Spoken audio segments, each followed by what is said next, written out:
श्री राम जय जय राम। श्री राम जय जय राम। श्री राम जय जय राम। श्री राम समर्थ श्री राम। संत समाधीचे मंदिर, संत विवेकाचे भांडार, ना तरी बोलीजे माहेर, सायोज्य मुक्तीचे श्रीराम। श्रीमद ग्रंथराज दासबोधातील संत स्तवनाचं चिंतन आपलं सुरू आहे आणि या संत स्तवनाच्या चिंतनामध्ये समर्थांनी खूप सुंदर उपदेश केला की आम्ही धर्मक्षेत्रावरती जातो आणि या धर्मक्षेत्रावरती गेल्यानंतर आम्ही जे दर्शन घेण्याच्या अपेक्षेने तिथे जातो ना, त्या अपेक्षेने जाणं हे सुद्धा संतांना तिथे अभिप्रेत नाही। कारण दर्शनाची अपेक्षा ही अंतःकरणामध्ये मनामध्ये सतत आमच्या येत असते, पण खऱ्या अर्थानं धर्माचं धर्मक्षेत्र जे आहे ना, हे फक्त संत आणि संतांच्या मध्येच आपल्याला पाहायला येतं। कारण चालतं बोलतं धर्मक्षेत्र आहे, चालतं बोलते संतांचं अस्तित्व हे चालतं बोलतंय। एखाद्या धर्मक्षेत्रावरती जरूर जावं, तिथला आनंद घ्यावा, तिथली स्पंदनं घ्यावीत, तिथला भाव घ्यावा, तिथली जी भक्ती न फुललेली जी फळं आहेत फुलं आहेत ती घेण्याचा आपण प्रयत्न करावा। पण ती फुलं आणि फळं नुसती घेऊ नयेत, त्याच्यातला सुगंध घेण्याचा प्रयत्न करावा, त्याच्यातला मकरंद चाखण्याचा प्रयत्न करावा, त्याच्यातला विचारांचा मागोवा घेण्याचा प्रयत्न करावा। त्याच्यातला विचार हा फूल आम्ही विकत घेत असतो, पण त्या फुलातला मकरंद आम्हाला माहिती नसतो। फूल आम्ही पाहत असतो, पण फुलाचा सुगंध आम्हाला खरा घेता येत नाही। फुलाचा सुगंध हा अखंड आमच्या बरोबर आहे आणि तो कशा रूपाने आहे तर संतांच्या विचारांच्या माध्यमातून तो आहे। संत ही अखंड अशा प्रकारची विचारांची शिदोरी आपल्याला देणारं फार मोठं भक्ती आणि भावाचं आणि श्रद्धेचं भांडार असतं पहा। म्हणून आपल्याला मी जे उदाहरण दिलं की जसं त्या आंब्याच्या झाडाला मोहर लागतो, त्याच्यावर तो मोहर तो काय जो टिकतो तो टिकतो, जो काही वेळेला गळून पडतो, जो खाली पडलेला असतो त्याचा काहीच उपयोग होत नाही, पण त्यालाच पुढे ती फळं लागतात।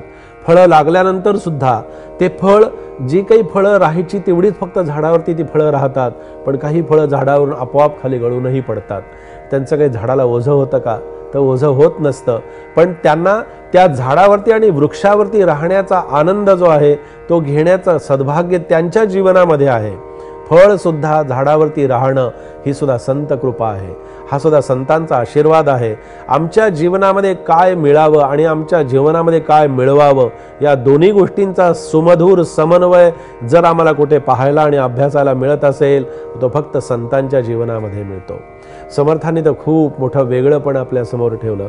समर्थांनी भक्तीचीही कास धरली होती, रामालाही समर्थ शरण जात होते, भक्तीच्या वाटाही समर्थांनी आम्हाला दाखवल्या, भाव काय असतं तोही सांगितला आणि त्याच समर्थांनी आम्हाला सुंदर अशा प्रकारचं ज्ञान काय असतं तेही समजावून सांगितलं।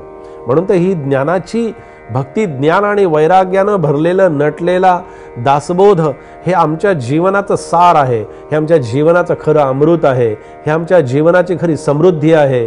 आमच्या जीवनाची खऱ्या अर्थानं रामदासी म्हणून आमच्या जीवनाची समृद्धी काय असेल तर समर्थांचा दासबोध हे आमच्या जीवनाची समृद्धी आहे। समर्थांचा जीवन हा आमच्या रामदासांचा एक सागर आहे, तो समुद्र आहे आणि त्या समुद्रामध्ये आणि सागरामध्ये अनेक प्रकारचे आपल्याला त्या ठिकाणी आनंदाच्या लहरी अनुभवायला मिळू शकतात। पण त्या आनंदाच्या लहरी घेण्यासाठी आम्हाला तेवढं सत्पात्र करावं लागतं, पुण्य करावं लागतं, पुण्यकर्म करावं लागतं। पापकर्म करण्यासाठी काही करावं लागत नाही, पण पुण्यकर्म घडावं याच्यासाठी संतांचे पायच आम्हाला धरावे लागतात। म्हणून संतांचं बोलणं खूप खुबीशीर असतं, खूप गमतीशीर असतं। साध्या साध्या सहज अशा बोलण्यातून संत उपदेश करत असतात पहा। एक डॉक्टर होते आणि महाराजांच्या दर्शनाला आले गोंदवल्याला। महाराजांचं दर्शन वगैरे घेतलं आणि डॉक्टरांच्या पत्नीला हृदयाचा आजार होता खूप मोठा आजार होता. महाराजांना शरण जायचे, महाराजांच्या पुढे खूप व्याकुळ व्हायचे आणि म्हणायचे तिला आता बरं करा. कारण डॉक्टरांच्याकडे नेलं, डॉक्टर सांगतात की आता याच्यावरचे उपाय फारसे राहिलेले नाहीत, या कदाचित 3-4 वर्षाच्या फक्त तुमच्या सांगाती असतील. असं म्हटलं की महाराज खूप वाईट वाटतं, हो माझ्या पत्नीला तुम्ही बरं करा, तिला त्याच्यातनं काहीतरी बाहेर काढा, मला तिच्या दुःखाच्या मला आता यातना सहन होत नाहीत आणि मी तिचं दुःख नाही पाहू शकणार, तिचं शेवटचं दुःख मी पाहू शकणार नाही. महाराजांना प्रार्थना करतायत डॉक्टर. महाराजांनी सगळं ऐकून घेतलं आणि महाराज फक्त एकच शब्द त्यांनी डॉक्टरांना सांगितला की पत्नी गेल्याचं दुःख तुम्हाला होणार नाही याची तुम्ही चिंता करू नका. तुम्हाला दुःख होणार नाही त्याची तुम्ही काळजी करू नका, तुम्हाला पत्नी गेल्याचं दुःख होणार नाही. डॉक्टरांच्या काही लक्षात येईना. काही दिवस निघून गेले आणि कालांतरानं काय घडलं काय आपल्याला सांगू का. कालांतरानं असं घडलं की त्या पत्नीचा एवढा मोठा आजार असताना पत्नी आहे तशीच राहिली, पण जे डॉक्टर होते तेच निघून गेले. डॉक्टरांचंच निधन झालं आणि त्याच्यानंतर 10 वर्षांनी त्यांच्या पत्नी गेल्या. 10 वर्ष त्या जगल्या. महाराजांनी सांगितलं होतं पत्नी गेल्याचं दुःख तुम्हाला होणार नाही. किती महाराजांचं सूचक अशा प्रकारचं ते वाक्य असावं. किती सुंदर उपदेश होता तो, किती सहजतेतून उपदेश महाराज करत असतात. आणि संत म्हणून आपण या विचारांचा कसा उपयोग करून घ्यावा किंवा कसा तो आनंद आपल्याला घेता येईल तो पाहावा.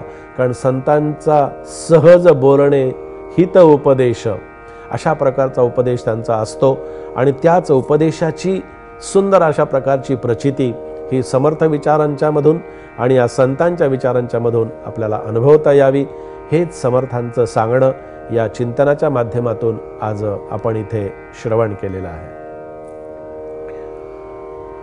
जय जय रघुवीर समर्थ.